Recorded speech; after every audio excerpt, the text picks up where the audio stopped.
आ रहे। हमारे बाजार के लिए भी बताइए sir, so near yet so far वाली सिचुएशन कल हो गई, बट फिर उसके बाद जो सेकंड हाफ में था वहां पर थोड़ी बिकवाली हमने ज्यादा आती हुई देखी। बैंक्स पर प्रेशर बनते हुए दिखा, निफ्टी भी होल्ड आउट कर रहा था, बट फिर यहां पर भी प्रेशर बढ़ गया बैंक्स की वजह से। क्या हो गया सर ऐसा? कल जो बाजार को हल्के होने की वजह चाहिए थी इसलिए थोड़ा हो गया, या फिर कुछ और भी था? दो तीन चीजें हैं दीप, मतलब देखिए वैसे देखा जाए तो पोस्टमार्टम करना बड़ा आसान काम है, डायग्नोसिस करने से जी। क्यों घट गए वो बताना बहुत आसान काम है, क्यों घटेंगे वो बताने से। दो तीन चीजें, एक तो थोड़ा सा कल सुबह थोड़ा अचानक से यूफोरिया बनने लगा था कि जिसमें ऐसा लगा कि लाइफ हाई के बाद 19,000 और जो कुछ भी है वो सब होता हुआ दिखेगा, तो उस चक्कर में थोड़ी सी लॉन्ग पोजीशन ट्रैप होती हुई दिखी, पहली चीज। दूसरी चीज ग्लोबल सपोर्ट मिसिंग था। तीसरी चीज ये कि आमतौर पर ग्लोबल सपोर्ट मिसिंग होता है तो आप ये उम्मीद करते हैं कि आज बाजार में तेजी होगी। अब इंटरेस्टिंग बात ये कि पहली बार ऐसा लग रहा है कि ग्लोबल सपोर्ट आपको तेजी की तरफ चाहिए और तेजी की तरफ मिल रहा है। पिछले कई दिनों से ग्लोबल मार्केट तेजी कर रहे हैं, तो अगर ग्लोबल सपोर्ट मिसिंग है तो उसका फायदा मंदी वालों को है, क्योंकि मंदी वाले ग्लोबल मार्केट की मजबूती की वजह से मंदी नहीं कर पा रहे, तो उन्हें ये पता है कि अगर डाउ आज बंद है तो हमारे लिए मंदी करने का मौका है। ये चेंज है। ग्लोबल मार्केट नहीं होने की का एक जो खुला मैदान मिलता है, वो खुला मैदान का फायदा कौन उठाएगा? हाँ, दोनों को मिलता है। मंदी के मार्केट में तेजी वाले उठाते हैं, तेजी के मार्केट में मंदी वाले उठाते हैं। राइट। मार्केट तेजी का है और मंदी वालों को पता है भाई कि आज वहां से कोई संकेत नहीं आएगा, तो बढ़ नहीं सकते ये लोग। ये अगर डाउ फ्यूचर 100-150 ऊपर हो तो आपके लिए मुश्किल हो जाए, राइट? सो आई थिंक उसका फायदा मंदी वालों ने उठाया। सो एक वो हुआ। दूसरा एक थोड़ा सा एफआई की तरफ से बिकवाली का दबाव भी बढ़ा है कल के सेशन में, और इसको थोड़ा डेटा को हम विस्तार से विश्लेषण भी करेंगे हो क्या रहा है। तो थोड़ा सप्लाई भी आई है, प्रॉफिट बुकिंग भी आई है, और लाइफ हाई के आसपास आने भी चाहिए। आपको याद दिलाऊं, 44,150 का लाइफ हाई बैंक निफ्टी का था पुराना, 151 प्रिसाइजली। 44,151 के आसपास जाकर हम कितना अटके? अच्छा खासा, बहुत। ये तो फिर भी ठीक है, 7 पॉइंट, वहां तो 1 पॉइंट से बचे थे। 44,150 लगाया था, उसके बाद बहुत दिन लगे, 15 दिन, काफी टाइम रेडी रहे, और फिर हाँ है ना, सिमिलर सिचुएशन यहाँ पे 7 पॉइंट से बचे। तो पिछले अगर आप बैंक निफ्टी से कुछ लेसन लो तो लेसन क्लियर है ना कि लाइफ हाई के आसपास थोड़ी प्रॉफिट बुकिंग आती आई है।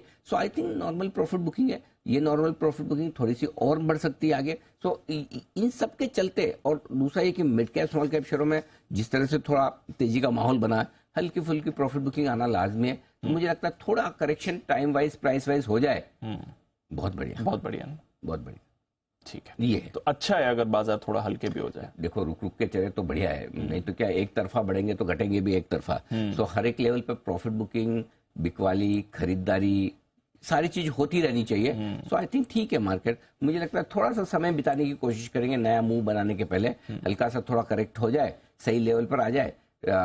तो दीप, आज की स्ट्रेटेजी में एक ही बदलाव हम कर रहे हैं, जो मैं आगे विस्तार से आपको बताऊंगा, कि हम पहले सपोर्ट लेवल के बजाय इंपॉर्टेंट सपोर्ट लेवल पे खरीदेंगे, बस इसके अलावा कोई बदलाव नहीं। ठीक है सर, तो बड़ा बदलाव ये आज की स्ट्रेटेजी। Got it. कुछ और चीजें जो आज के लिए ध्यान में रखनी चाहिए? हाँ, एक चीज जिस पे हम डिस्कस करना चाहते हैं वो फ्लोज को लेकर है, जिसको लेकर थोड़ी सी सावधानी के संकेत जो बाजार में आ रहे हैं।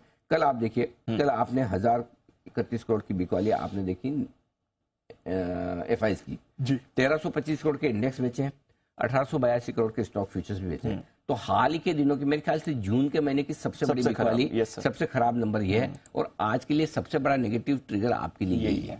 ठीक है, पहली चीज। दूसरी चीज ये है कि आज फिर से आपके पास दो बड़ी ब्लॉक डील है। एचडीएफसी म्यूचुअल फंड में भी अबरडीन 10.25% हिस्सेदारी बेच रहा है, पूरा ही निकल रहा है, आज पूरा निकल रहा है। दूसरा टिमकेन, यहाँ पर बड़ी बिकवाली होती दिख रही है। मैं देख रहा था दीप, जून के महीने में एक जो सबसे बड़ी समस्या इस मार्केट की दिख रही है वो ये है कि अब बड़े फ्लोज आते हुए दिख रहे हैं ब्लॉक डील्स के जरिए। जो मार्केट की तेजी हो रही है उस तेजी का फायदा प्रोमोटर्स उठा रहे हैं, या फिर बड़े इन्वेस्टर्स। गोफेशन 625 करोड़ की ब्लॉक डील हुई है, Shriram finance 1400 crore, axis bank 2200 crore, MTR 250 crore, चलो छोटी है, कल्याण ज्वेलर्स 725 करोड़, कोटक बैंक 6200 करोड़, कुल मिला के लगभग 11,500 करोड़ के ब्लॉक्स हुए हैं। 11,500 रिसेंटली काफी बड़ा एक्शन, और 15-16 हजार की टोटल खरीदारी एफआईज की। यस, तो आप समझो बड़ा पैसा ब्लॉक में जा रहा है। आज की गिनो तो नेट ब्लॉक में जो पैसा जा रहा है, नो डाउट सारा का सारा एफआईज नहीं बेचे, सारा का सारा एफआई, बट ब्रॉडली आपको ये समझना है, अगर ये बड़ा पैसा जो ब्लॉक डील्स में जा रहा है, ये अगर स्क्रीन पे खरीदारी हो तो हाँ फिर तो अलग ही दिखेगा। हाँ, बराबर ना, करेक्ट। तो आप बड़े ब्लॉक में अल्टीमेटली तो बाइंग सेलिंग कोई तो बेच के निकल रहा है। सो अब आप ये सोचेंगे सर वो तो फिर जो बेचने वाला है वो स्क्रीन पे भी बेच सकता है ना, नहीं, बड़े ब्लॉक स्क्रीन पे नहीं बिकते। अच्छा। अगर एबरडीन 10% हिस्सेदारी स्क्रीन पे बेचा जाए, बेच पाएगा? नहीं, इम्पॉसिबल है, सर्किट लगे, इम्पॉसिबल है, करेक्ट। या बेचते बेचते 6 महीने निकल जाएंगे कि रोज 2 लाख 2 लाख 2 लाख बेचते 6 महीने निकल जाएंगे, फिर यही काम करता रहेगा बैठ के, है ना। सो इसलिए जब बड़ी सप्लाई आपको आती है और वो बड़ी सप्लाई कोई दूसरे इन्वेस्टर खरीद है, तो वो पैसा जो प्रोबेबली आपका सेकेंडरी मार्केट में आ सकता था, स्क्रीन पे आ सकता, तो वो मिसिंग है। सो थोड़ा मुझे लग रहा है जो डर मार्केट को लग रहा है वो ये लग रहा है कि सप्लाई ज्यादा आ रही है। अब सोचो अबरडीन जैसा 10% हिस्सेदारी बेचना छोटी चीज है नहीं। कोटक में आप देखो 6,200 करोड़ की बड़ी डील आ रही है, एक्सेस में हुई थी, बड़ी डील। और इंटरेस्टिंगली आपको ध्यान होगा पिछले 3-4 दिनों से हम लगातार एक चीज कह रहे हैं, हम बैंक्स में थोड़ा सा कोशिश हो गए। पहले हम बहुत बुलिश थे, क्यों? क्योंकि जो सप्लाई आ रही थी वो सारी BFSI में आ रही, बैंकिंग, फाइनेंशियल सर्विसेज, इंश्योरेंस, इन्हीं सेक्टर में सबसे ज्यादा बैंक्स बिक रहे हैं, म्यूचुअल फंड, इंश्योरेंस कंपनियां, यहाँ पे सप्लाई आ रही है। सो ये स्पेस जो है ना, यहाँ थोड़ा सावधान रहना। इसे क्या एक संकेत माने एफआईएस थोड़ा प्रॉफिट बुकिंग के मूड में, या एटलीस्ट दिख रहा है कि जहां पर अच्छी वैल्यू पे निकल रहा है? क्या है, देखिए सिंपल चीज है, जिन लोगों को बहुत अनुभव है, जिन्होंने बहुत तेजी मंदी बहुत देखी है, जिन्होंने इस तरह का माहौल बहुत देखा, जब पैसे की गर्मी से बाजार बढ़ते हैं, तो जो समझदार प्रोमोटर्स होते हैं, ये समझदार बड़े इन्वेस्टर होते हैं, उनको पता है माल तो तेजी में ही बिकता है। तो अब जब बिक रहा है, अब आज का एग्जांपल मैं बताऊं, टिमकेन 8% अपनी हिस्सेदारी बेच रहा है। आप लोगों को पता भी नहीं है कि जब से टिमकेन लिस्ट हुआ पहली बार प्रोमोटर हिस्सेदारी बेच रहे हैं, फर्स्ट टाइम एवर। और डिस्काउंट कितना? 14%। ये 14% डिस्काउंट क्या होता है, मजाक थोड़ी है। हाँ। तो ये दिखा रहा है कि सप्लाई क्या है। एबरडीन 10% ले जाओ। तो आई थिंक थोड़ी ये जो सप्लाई आ रही है और जो पैसा निकल रहा है ना, ये थोड़ा बाजार के अपसाइड को लिमिट कर सकता है। Got it. बस उतने ही रहे, और कोई बात नहीं। ठीक है, तो मेरे ख्याल से थोड़ा मामला something to keep eye on, मतलब ध्यान रखना है। अभी जो डेटा है मेरे पास, जून महीने में एफआई ने अभी तक 5,800 करोड़ की खरीदारी की है, लोकल फंड ने 4,000 करोड़ की, तो उससे तो कहीं ज्यादा आपके बड़े ब्लॉक्स हो रहे हैं। तो ब्लॉक डील में पैसा बढ़ा जा रहा है दीप, ये थोड़ी चिंता की बात। बिल्कुल। चलिए, आज भी 2 बड़ी ब्लॉक डील्स हैं, इसका इम्पैक्ट भी आते हुए दिखेगा। फंड फ्लोज पर तो ऑलरेडी हम इसका इम्पैक्ट पड़ते हुए देख ही रहे हैं। आइए फिर समझते हैं आज के सेटअप। सर, आज की स्ट्रैटेजी क्या कह रही है? सेटअप में कहाँ रखनी है नजर, बताइए सर।